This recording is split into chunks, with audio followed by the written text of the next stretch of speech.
सच्चा न्याय। बंगाल के एक गांव में दो भाई रहते थे। बड़ा भाई एक सफल किसान था, जबकि उसका छोटा भाई, जिसका नाम दीपू था, चाहे जितनी मेहनत करे उसकी किस्मत कभी साथ नहीं देती थी और चीज़ें कभी ठीक नहीं होती थीं।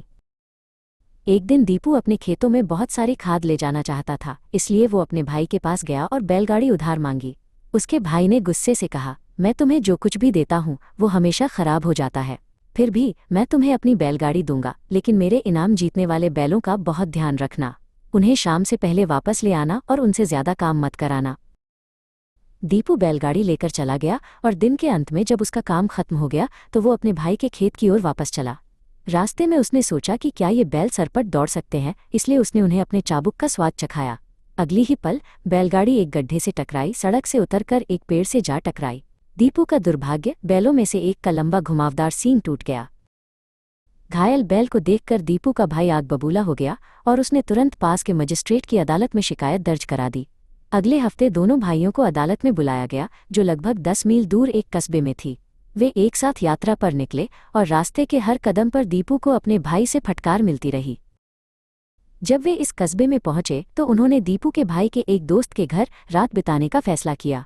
चूंकि रहने की जगह सीमित थी, दीपू को एक सख्त लकड़ी के बेंच पर सोना पड़ा। दीपू को बिल्कुल नींद नहीं आई। वो रात भर करवटें बदलता रहा। अंत में वो बेंच से गिर गया और मेजबान के सबसे छोटे बेटे पर जा गिरा, जो फर्श पर सो रहा था, और लड़के का पैर टूट गया।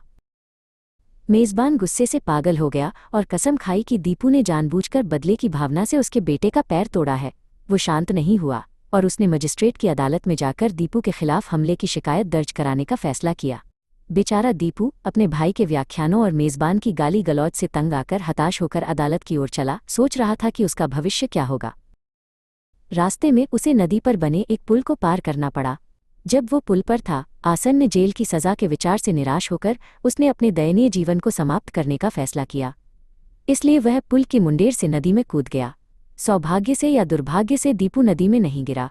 वो सीधे एक छोटी नाव में उतरा, जिसमें एक बूढ़ा मछुआरा गहरी नींद में सोया हुआ था। जब दीपू उस पर उतरा तो बूढ़े मछुआरे ने जोर से चिल्लाया, जो स्वाभाविक ही था क्योंकि उसे 2 टूटी हुई पसलियां और अनगिनत चोटें आई थीं। मछुआरे का बेटा, जो पास के किनारे पर था, दौड़कर मौके पर आया और दीपू पर अपने पिता की हत्या की कोशिश करने का आरोप लगाया। उसने भी शिकायत दर्ज कराने के लिए मजिस्ट्रेट की अदालत की ओर तेजी से रुख किया। दीपू ने सोचा कि ये अंत है। उसके सभी अपराध अनजाने में हुए थे, जिसके लिए उसे यकीन था कि उसे सालों की जेल होगी। खैर, उसने सोचा, मेरा अगला अपराध जानबूझकर होगा। जैसे ही वो मजिस्ट्रेट मुझे दोषी ठहराएगा, मैं उसका सिर फोड़ दूंगा। ये सोचकर दीपू ने एक अच्छा भारी पत्थर उठाया, जिसे उसने एक बैग में रख लिया। मजिस्ट्रेट की अदालत में बड़े भाई ने खड़े होकर दीपू पर जानबूझकर उसके इनाम जीतने वाले एक बैल को घायल करने का आरोप लगाया। मजिस्ट्रेट ने आरोपी की ओर देखा, लेकिन दीपू ने पत्थर वाला बैग ऊपर उठाया ताकि मजिस्ट्रेट अपने लिए आने वाले खतरे को देख सके। आह! मजिस्ट्रेट ने सोचा, कैदी मुझे रिश्वत की पेशकश कर रहा है और उस बैग को देखकर लगता है उसमें ढेर सारा पैसा होना चाहिए। शायद मुझे थोड़ा दयालु होना चाहिए। अपना सबसे विद्वान रूप धारण करते हुए मजिस्ट्रेट ने फैसला सुनाया, मैं आदेश देता हूं कि आरोपी घायल बैल को तब तक अपने पास रखेगा जब तक उसका सींग फिर से नहीं उग जाता। बड़ा भाई इतना हैरान था कि वो बोल नहीं पाया। फिर मजिस्ट्रेट ने दूसरी शिकायत सुनने के लिए बुलाई, जबकि दीपू के पूर्व मेजबान ने यह भयंकर कहानी सुनाई कि कैसे उसका बेटा लंगड़ा हो गया है और अब घर में मदद नहीं कर सकता। दीपू ने फिर से मजिस्ट्रेट को दिखाने के लिए अपना बैग ऊपर उठाया। मजिस्ट्रेट ने अपने रास्ते में आने वाले अकूत सोने और चांदी के सपने देखते हुए जल्दी से अपना फैसला सुनाया। आरोपी आपके बेटे के बदले में शिकायतकर्ता को अपना बेटा तब तक उधार देगा जब तक घायल लड़के का पैर ठीक नहीं हो जाता। लेकिन आरोपी का बेटा नहीं है। शिकायतकर्ता रो पड़ा। मजिस्ट्रेट ने झल्लाकर कहा, तो फिर उसके बेटा होने तक इंतजार करो। अब तीसरा मामला सुना गया और मजिस्ट्रेट, जिसकी आंखें दीपू के हाथ में रखे बैग पर टिकी हुई थीं और उसके विचार जल्द ही आने वाले पैसे पर थे, मछुआरे के बेटे की ओर मुड़ा। तुम कहते हो कि आरोपी ने जानबूझकर पुल से कूदकर तुम्हारे पिता पर हमला किया, उसने कहा। तो तुम्हें पुल से आरोपी पर कूदना होगा, जिसे पुल के नीचे एक नाव में रखा जाएगा। सभी मामले सुनने के बाद मजिस्ट्रेट अपनी रिश्वत लेने की उत्सुकता में जल्दबाजी में अदालत से चले गए। दीपू संतुष्ट था कि न्याय हुआ है और वो मुस्कुरा रहा था, लेकिन वो अभी ज्यादा दूर नहीं गया था जब मजिस्ट्रेट के क्लर्क ने उसे पकड़ लिया, जिसने कहा कि वो अपने मालिक से वादा की गई रिश्वत लेने आया है। दीपू ने उस आदमी की ओर गुस्से से देखा, फिर जोर से हंस पड़ा। जाओ और अपने मालिक से कहो कि मैं उसे रिश्वत नहीं दे रहा था। मैं उसे धमकी दे रहा था कि अगर उसने मुझे जेल भेजने की हिम्मत की तो मैं उसका सिर फोड़ दूंगा।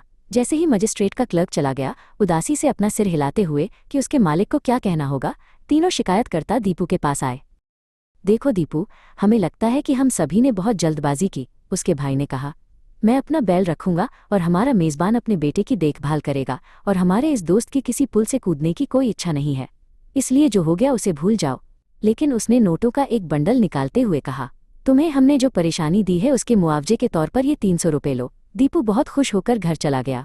उन 300 रुपये से दीपू ने बैलगाड़ी खरीदी और किसी तरह उसके बाद वो समृद्ध होने में कामयाब रहा। गलत समझी गई लालच अनजाने में सच्चा न्याय दिला सकती है। धैर्य और ईमानदारी भाग्य को बदल देती है।